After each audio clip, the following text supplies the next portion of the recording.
In the ancient world, if your country was destroyed by another country, it meant that their gods were more powerful than your god. And the natural thing to do was to worship the more powerful god. But the survivors continued to worship Yahweh and struggled to understand how this could have happened.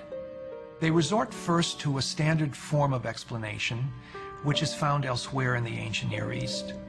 We must have done something wrong to incur the wrath of our God. It's out of this that comes the reflection that polytheism was our downfall. There is, after all, only one God.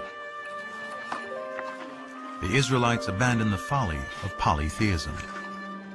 Monotheism triumphs, and the archaeological evidence proves it. Before the destruction of the first temple, wherever we dig, in whatever part of the Judean country, we find sanctuaries, and more often we find hundreds and thousands of figurines, even in Jerusalem itself.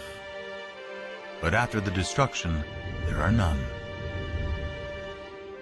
We are speaking about thousands before and nothing, completely nothing at all after. Monotheism is well ensconced, firmly ensconced. So something major happened, which is very hard to trace. But that was a searing experience, the time of the exile.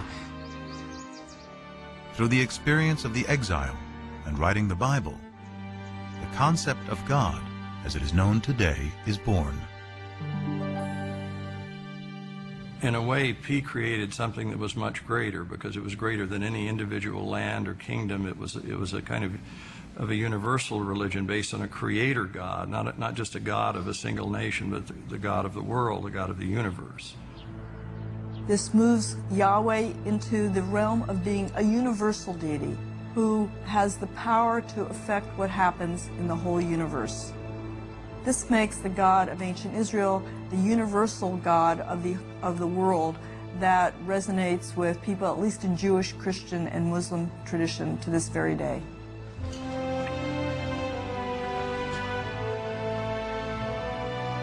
In 539 BC, the Babylonian Empire is toppled by the Persians.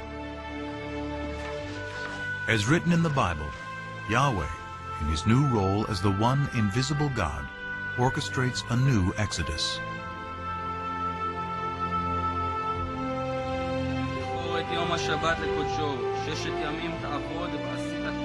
Among one group of returning exiles is the prophet Ezra. Back in Jerusalem, he gives a public reading of the newly written Torah to re-establish the covenant. All the people gathered together. They told the scribe Ezra to bring the book of the law of Moses, which the Lord had given to Israel.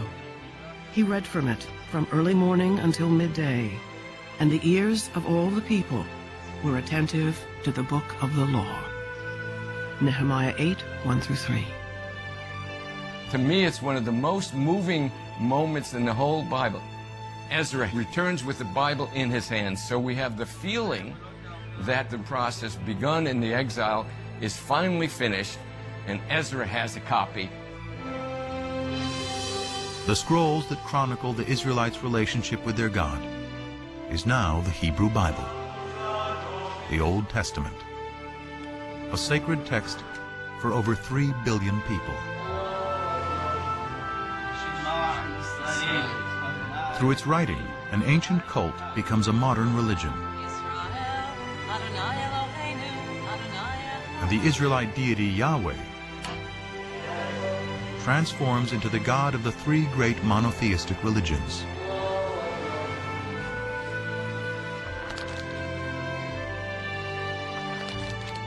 Through its teachings, the Bible established a code of morality and justice, aspirations that resonate through the ages.